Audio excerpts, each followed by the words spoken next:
good morning. I'm Scott Forcino. I'm an associate broker with eXp Realty in New York City metro area. I founded PlugIntro for the sole purpose of having members and their contacts meet who they should know, gain greater local exposure, and more and better referral partners. I'm very pleased to have Paul Zweben here today with me, someone I know for a while. I have a lot of respect for. He's making a lot of moves in the New York City market. He has some interesting, fun things about it, which I'm sure we'll share. So good morning, Paul. Thank you for being here. Hey, Scott. Thanks for having me. Yeah, it's going to be fun. So tell me which company you're with and your little, your background and your other careers and your position here in your company. Sure. So I work for Douglas Elliman in New York City. This is my 15th year as a real estate agent. I joined my wife, who has been an agent for 22 years now. She started at Bellmark, which is no longer around, and has been with Elliman ever since. Prior to that, I was a chef and in the restaurant business. In 1979, I looked at my 4'10" grandmother. I was in 7th grade, and I said, "Grandma, I want to be a chef."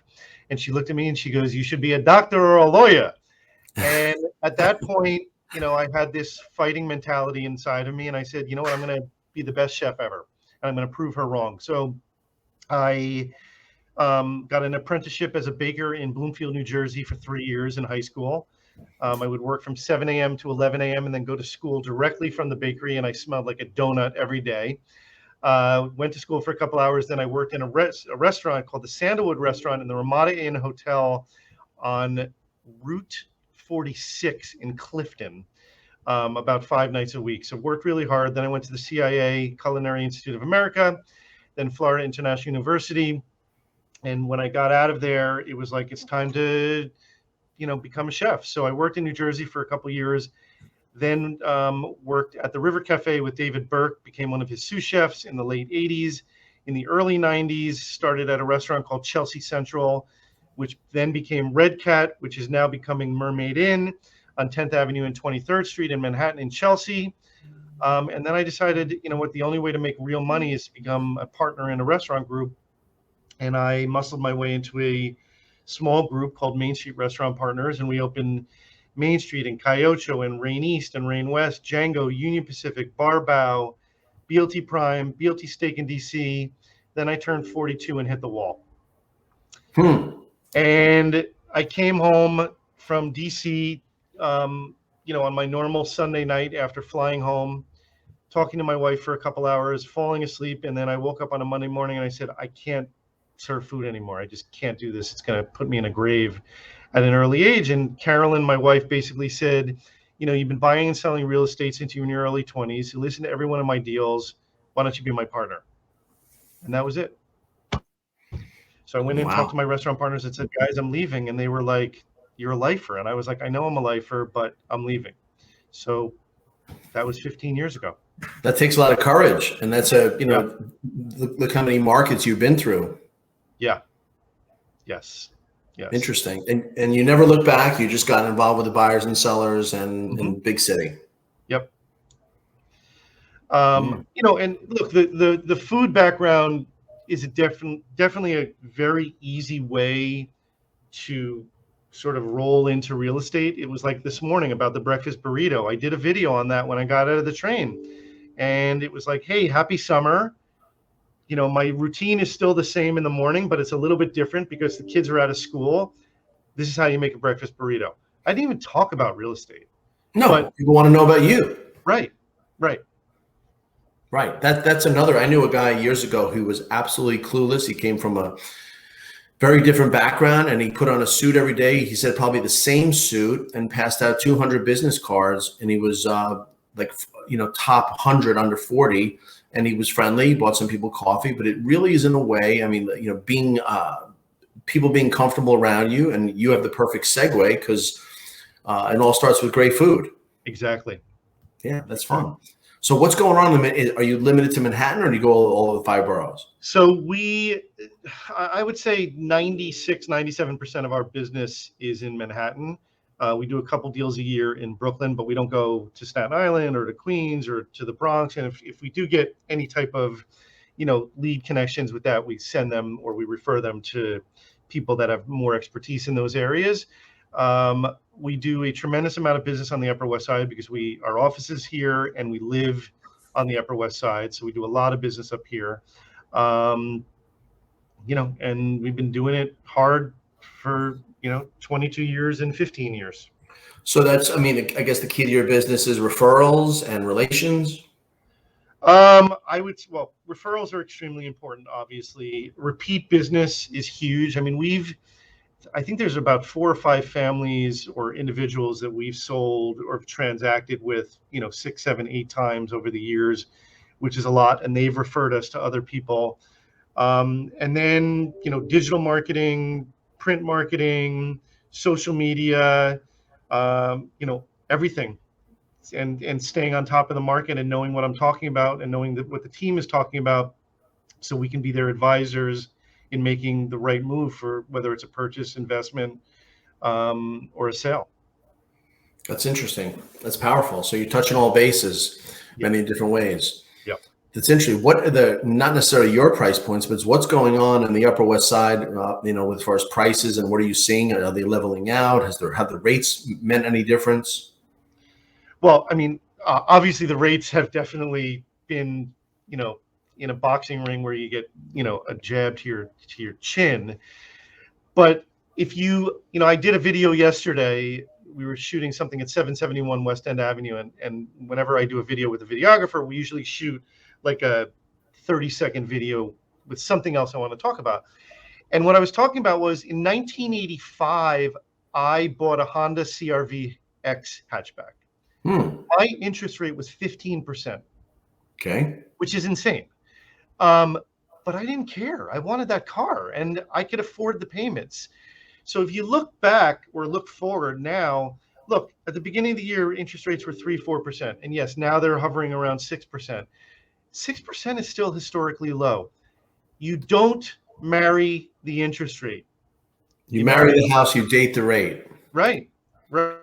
So look, you date the rate. One of the great ways of getting into a purchase right now, if you're shaky on financing, get an adjustable rate mortgage where, the first 4, 5, 6, 7 years it's fixed and then it adjusts. And look, no matter what, in 4, 5, 6 years from now, mortgage rates are going to be different. I'm not saying they're going to be higher or lower, but they're going to be different. So you can either hold or you refinance. Right. I heard that people are doing that for qualifying on loans now. Any idea what those rates are on those? I have not memorized them, but they're definitely clearly better than, the six and change rate. And look, in any market, if the sales price on a listing is compelling, it's going to sell. If it's not compelling and the seller says, you know what, I know you said it's worth $2 million, Paul, but we want to try 2.5. We're going to sit there. And in 28 days, just like a loaf of bread, we're going to be stale, hard. And the only thing we can do with it is use it as like a baseball. So, it's all about pricing properly, because there's a lot of people that are staying in New York. There's a lot of people that are looking for 2, 3, 4 bedroom apartments. Now that school is out, the kids are going to different schools most likely next year. People want to move. If they're going to East Side schools and live on the West Side, they want to move to the East Side, and vice versa. Right. That's a good point. We're at a very critical time now. Rates are moving right in the early to mid-June. Yep. And if you're not in a contract in New York State, people may not realize it's an attorney state. By the time the attorneys get it flown around back and forth, that's a few days at least. If you're not in a deal way before July 4th, I don't know how you're going to close before Labor Day. Right. No, it'll be tough. It'll be tough. So, outside the country, you go to Florida, they do things in 21 days. I have no idea how. I don't either. I don't know how. They don't use lawyers, and a loan comes in like magic, and the title's done yesterday. In New York, by the time, there's so many things we can't control. I don't care which lawyer you're dealing with. You have no control when the buyer's attorney orders a title. And then you're dealing with, but you have no control when they get around to looking at it. So it's really frustrating. We could have a whole conversation on closing dates, which is tough. That's that's a world unto itself. Yes. But listen, it's exciting. Look what happened. Do you want to speak to the market, pre and post COVID, what you've seen? Sure. So, if you asked me in 2020, the first quarter, how our year was, I would have said it's the best year we've ever had. And then COVID hit. And I think on March 15th, we moved upstate for 100 days.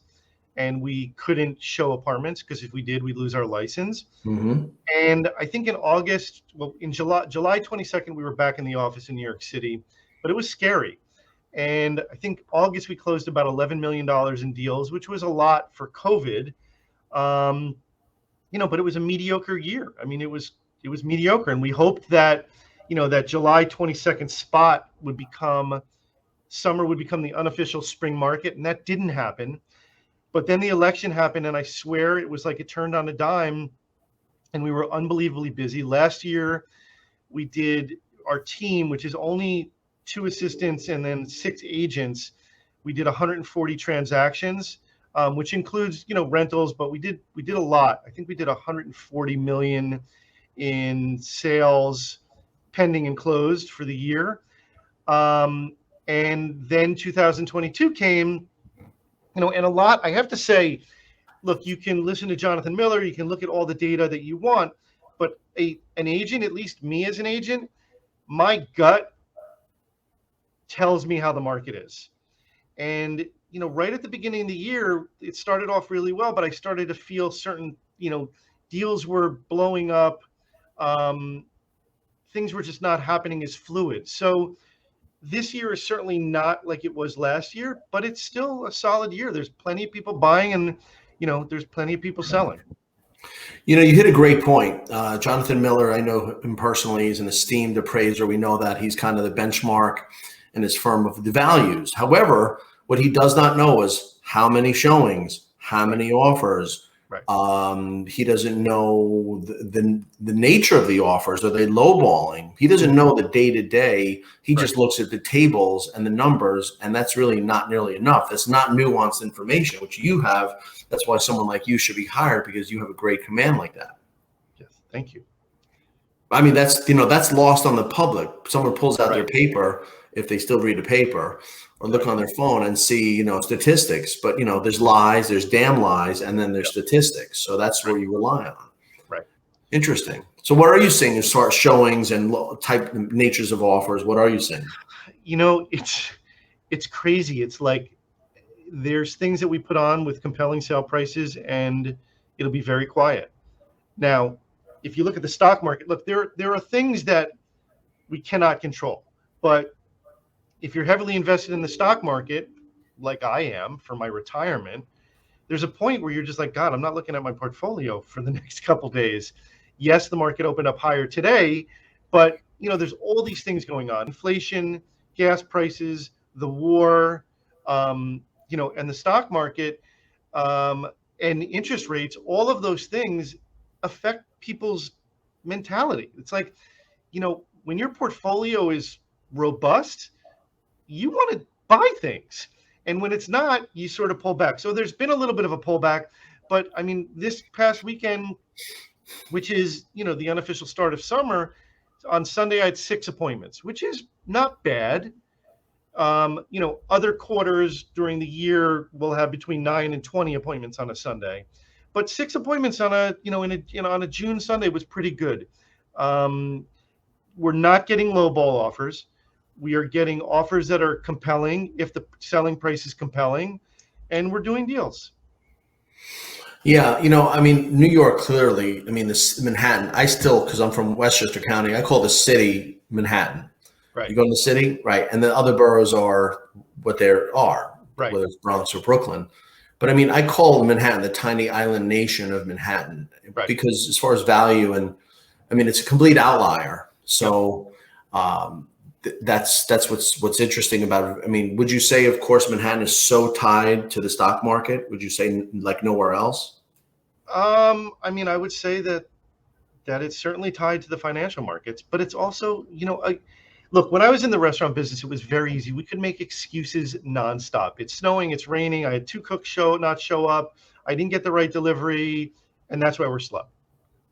It's the same thing in the real estate business. Look, my biggest competition, and I'm sure it is for you as well, Scott, is myself. We were in the Hamptons 2 weeks ago for a birthday party, and there's a woman that worked for my firm that was there, and she was talking about her new listing, and two of the other parents basically said, she's competition. I said, she's not competition. I said, she's a colleague, she's a friend, and I'm my own competition. So it just was what it was. But yes, sorry, going back, I got off on a tangent. The stock market definitely affects the market in New York City. No, but of course, that's another, you make, that's a great segue for me. I know that in the Hamptons, or, I mean, for again, people in Washington State, they don't know that the Hamptons is the resort seaside place historically for 150 years where Manhattan socialites go. I mean, my friends on Long Island don't go to the Hamptons. It's so that's right. It's and it's Suffolk County, regrettably, has been called like a flyover where you're doing 80 through it to get there. And that's really, near and dear to me. I got married out there. So, but I mean, I thought it was really cool in 1999-ish when, this is wacky, when you'd be in Manhattan walking by a real estate office and they had Hamptons properties on the window. I was like, wow, what a, because there was no way else to get them. No. And that was a big deal because it really brought out the fact that they're linked. Right.